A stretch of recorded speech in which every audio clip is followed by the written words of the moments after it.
Mas e a tal energia vril? E aí?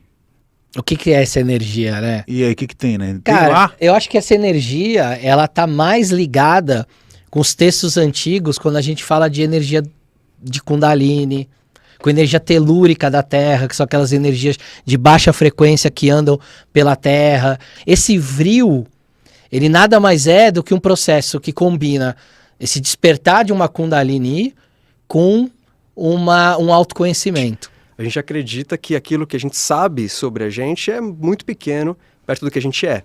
É o que a gente menos sabe, né? É o que é menos. Isso. A gente sabe muito menos sobre a gente do que sobre a Anitta. Mas é exatamente o que você falou. A gente sabe muito mais do que está na consciência do ego do que no inconsciente, do que todos esses aspectos. Então, o animal de poder, ele serve como uma ferramenta para, isso aqui fala sobre mim. Assim, Você não precisa ser mais importante do que ninguém. Você só precisa ser importante dentro daquilo que você sabe fazer. Porque aquilo é uma função que dentro da sociedade só serve a você. E se você não fizer isso, a sociedade vai ficar manca daquilo.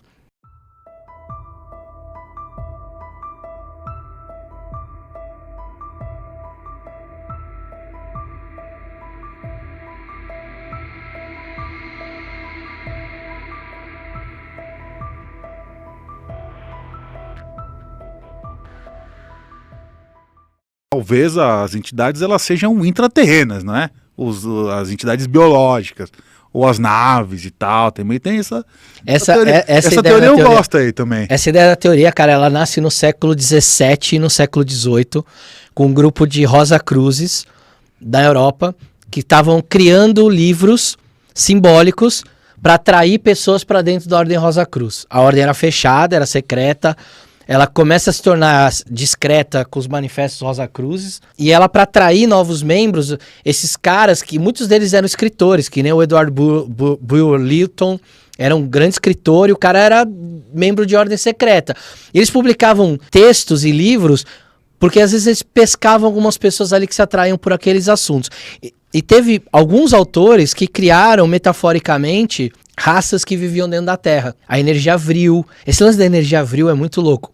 Porque um cara escreveu um romance de que existia uma energia dentro da Terra, que era energia antiga, que era uma energia que vinha de uma civilização que foi extinta na Terra, e que era uma energia mais poderosa de que a fissão nuclear. E aí isso virou uma loucura tão grande que o partido alemão mandou uma expedição para o Himalaia, chefiada pelo Himmler, para encontrar onde era a entrada desse reino subterrâneo, para encontrar essa energia viva. Eu vi essa história, eu achava que era uma fanfic. Cara, mas é verdade. É documentado isso? Documentado. Tem alguns livros publicados contando a história das expedições da Antártida e no Himalaia, chefiados pelo Himmler, que era um cara, tipo, alta patente dentro do partido, dentro do exército alemão. Ele é altamente místico, né? Totalmente. Você tinha uma sociedade secreta, né, dentro da sociedade Thule, e esses caras faziam parte e foram atrás, pra tentar achar a entrada. Então, assim, o Adolfinho, ele acreditou naquele livro, que ele leu, ele achou que aquilo era de verdade, mas aquilo era uma metáfora Rosacruz, cara. Então, às vezes, a gente tem que tomar muito cuidado com essas coisas, porque às vezes o cara tem um intuito de criar uma metáfora. Bom, o Edward Bulwer Lytton, ele escreveu aqueles livros que tem negócio de viagem pra Marte, virou até um filme da Disney recentemente, e lá ele tá falando de viagem astral. É uma técnica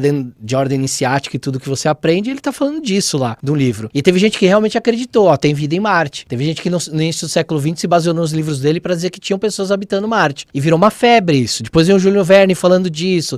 Depois veio a Guerra dos Mundos com Orson Welles. Então começa a se criar uma doideira no começo do século XX sobre vida extraterrestre, e isso vai crescendo e alavancando. Mas e a tal energia vril? O que é essa energia, né? E aí, o que tem, né? Cara, tem lá? eu acho que essa energia, ela tá mais ligada com os textos antigos, quando a gente fala de energia de Kundalini, com energia telúrica da Terra, que são aquelas energias de baixa frequência que andam pela Terra. Tá muito mais ligado com o tipo de energia que a ciência já comprovou, ou está esbarrando para tentar chegar lá e tentar dizer, ó, ela tá aqui, ela existe, do que uma tipo uma nova descoberta de civilizações antigas. Ela tem muito mais essa parte metafórica de você acender os chakras, acender a tua Kundalini. Por que eles foram buscar no Himalaia? Porque é de lá que vem essa história. É de lá que vem a história dos chakras, é de lá que vem a história de Kundalini, do tantrismo, das meditações, do yoga, do pranayama, do prana. tudo ligado a exercício de inspiração, meditação, para você despertar essa energia interna em você. Então, esse vril, ele nada mais é do que um processo que combina esse despertar de uma Kundalini com um autoconhecimento. Porque o livro, ele fala de um herói que precisa salvar uma mulher que foi raptada por essa civilização. Então ele é uma jornada do herói. Ele tem o herói, tem o vilão, ele tem a princesa, entre aspas, que precisa ser salva dentro daquela ideia, né, de que a princesa e o príncipe. O livro é basicamente isso, só que ele está trazendo algumas metáforas Rosa Cruz, de autoconhecimento, de despertar certas energias, trabalhar com a mente para projetar o que você quer. Então, esse livro já começa a falar um pouco dessas coisas. Mas, de novo, é uma grande metáfora. E essa energia está presente em tudo que também que é civilização, né? Tem o Qi, o Qi, mais no Oriente, né? No Japão e na China. Essa energia até mesmo na aplicação de imposição de mão para cura. De Reiki. Seja de Reiki, Seishonoye, é a mesma energia. Que seu animal de poder é uma formiga. É uma formiga. E vou te falar que foi inicialmente uma frustração. Não sei se a gente entra nisso aí, mas porque eu queria ter um puta bicho, né? Eu queria ter um lobo, sou meio peludo, então, vai ser o lobo. E quando eu descobri que era formiga inicialmente... Você deu uma relutada, né? Estávamos juntos. Não, vamos junto, formiga, procurar o animal de verdade. E não, era a própria formiga. E depois eu entendi, fez muito mais sentido. Conta aí então do animal de poder. Mas a história da formiga. Vamos lá. A gente estava numa ordem iniciática e uma das práticas... Qual delas? É uma que não existe mais. É a Bohemian Grove? Chama Sirius Gaia. Sirius Gaia. Sirius Gaia? Não existe mais? Não. Por quê? Todos morreram. Transcenderam. Pra contar, a gente vai ter que matar vocês também. Na verdade, ela durou durante um tempo, depois... No final ali, ela tinha mais uma função de escola. E aí no final, muita gente querendo fazer coisas diferentes e tudo, acabou que a coisa acabou se desmontando. Eu vou dizer que era uma ordem bem especial, porque como o Léo falou, era uma escola, então você tinha uma organização muito diferente do que são as ordens que eu, pelo menos, conheço. E era tudo muito gostoso, muito tenso, porque a ordem iniciática, em geral, é um processo de autoconhecimento. Você não vai fugir de você. Ali você não vai se vitimizar nem botar a culpa no irmão, no fulano, na mãe. Você vai olhar para dentro e falar onde é que isso me cabe. E lá se fazia, na minha opinião, com muita maestria. E aí, em determinada aula, nem sei se fazia parte do cronograma, mas a gente acabou fazendo uma experiência xamânica de descobrir, de conhecer o nosso animal de poder. Como foi essa experiência? Foi a minha primeira vez com experiência xamânica nesse sentido. Conta pra nós a primeira vez. Vou contar. Foi 2010. Foi o ayahuasca? Não, foi com o tambor. Foi com o tambor. O estimulador foi o tambor, a vibração do tambor. Então cada um ficou num canto, tambor rolando, as explicações foram dadas, vai acontecer tal coisa, vocês vão fazer isso e vão procurar e vão perguntar. Então basicamente era se aparecer um animal, para perguntar se era ou não um animal de poder e se tinha mais ou menos um direcionamento para onde seguir nessa viagem interna. Ou como cada um quiser entender como que é esse tipo de transe, vai. Começou a tocar o tambor. Poucos segundos depois, eu me vi numa clareira, e tinha floresta assim, em volta, um lugar sem grama, terra batida, uma fogueira no meio, algumas pessoas andando no meio, eu só via da perna para baixo dessas pessoas, e de repente o lobo vai aparecer a qualquer momento. E aí eu me vejo entrando com tudo num buraco na terra, e me deparo com uma formiga que me lembrou muito... O Querido Encolher as Crianças. Eu tava com essa imagem na cabeça. Eu vi isso. Aconteceu aquela formiga. Exatamente com essa imagem na cabeça. E rolou uma comunicação ali, uma formigona marrom, assim. E eu me percebi pequeno também. E eu não era a formiga, mas a gente estava se comunicando como um só, como uma parceria ali. E aí eu pulei no cangote da formiga como se fosse meu cavalo, ainda relutante.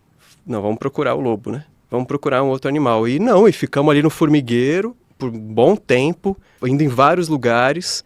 Depois a gente saiu, foi para uma gruta lá, onde tinha um comando lá para fazer. Mas era isso, não apareceu nenhum outro animal, porque várias pessoas no exercício, apareceu um papagaio e um jabuti. No meu caso foi só a formiga, a gente foi e tal. E aí eu fiquei, uma formiga, mas que bicho inútil. Fiquei meio assim. E dentro de todo o processo, até aquele momento na escola, eu comecei a refletir depois disso. E falei, mas tem tudo a ver. né, a gente trabalha, vou chamar de defeitos, né? Em determinados momentos a gente trabalha nossos defeitos. O que a gente deixa de fazer, mas é parte da gente, que a gente tem um puta potencial, mas por N motivos a gente não exerce. E, pô, toda a representação da formiga, como aqui trabalha, entre outras coisas, e aquilo foi fazendo sentido dentro de um processo de autoconhecimento. Porque lá, e eu aprendi muito com isso nessa escola, a gente não fica só no, então é um cavalo, então é uma formiga. Ou qualquer outro símbolo que apareça pra gente, por exemplo, vi Isis, meditei aqui, apareceu Isis para mim. A gente não fica só nisso, a gente tenta onde que me cabe. Não é só a mensagem da deusa mãe falando comigo. O que cabe em mim sobre Isis? O que tem em mim de grande mãe? Ou o que tem na formiga? Comparado com tudo que eu aprendi, eu me vi como preguiçoso. Tem alguma coisa antagônica aqui acontecendo. Então, o que significa... Então, é uma ferramenta para cada vez mais a gente se tornar quem de verdade somos, que é, inclusive lá no canal, é isso que a gente gostaria de passar para as pessoas, como quais são as ferramentas, e de tudo que é tipo, para o autoconhecimento, mas não só autoconhecimento como uma palavra solta, como um processo de se tornar quem verdadeiramente a gente é, essencialmente. A gente acredita que aquilo que a gente sabe sobre a gente é muito pequeno perto do que a gente é. É o que a gente menos sabe, né? É o que é menos... Isso. A gente sabe muito menos sobre a gente do que sobre a Anitta. Ou sobre a Xuxa. Tipo isso. E isso eu vejo... eu sou psicólogo, como eu falei, e eu não vejo antagonismo nisso. Eu consigo ver a psicologia como uma ferramenta disso, inclusive, além da espiritualidade. No consultório, eu não junto os dois, eu não sou um tipo de psicólogo que fica, você está possuída, por isso que você está assim.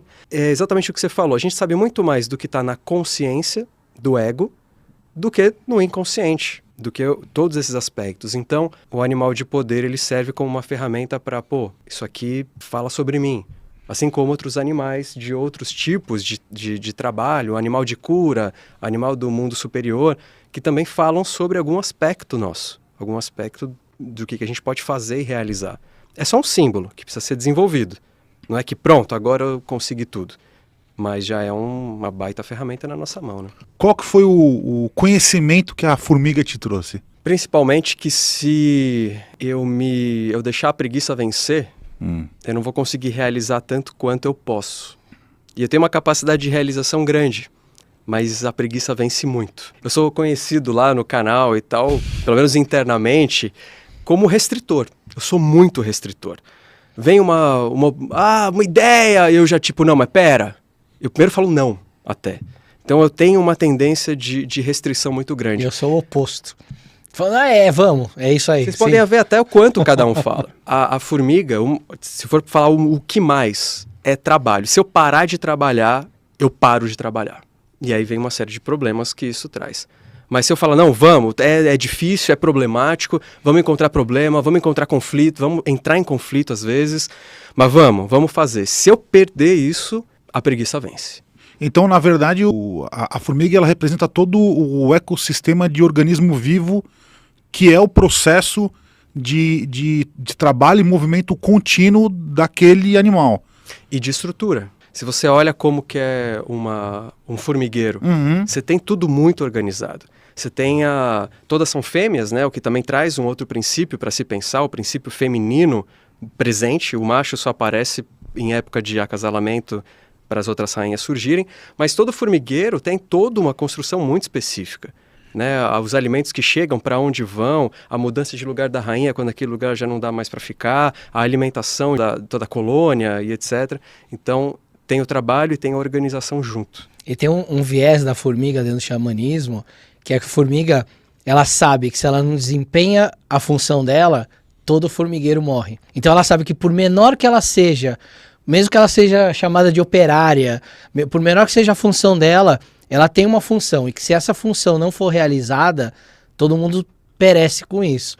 Então isso é legal porque você extrapola isso para uma sociedade humana, o quanto uma pessoa quer ser mais importante que a outra, e justamente no xamanismo você tem um aspecto de formiga para falar, você não precisa ser mais importante do que ninguém, você só precisa ser importante dentro daquilo que você sabe fazer, porque aquilo é uma função que dentro da sociedade só serve a você. E se você não fizer isso, a sociedade vai ficar manca daquilo.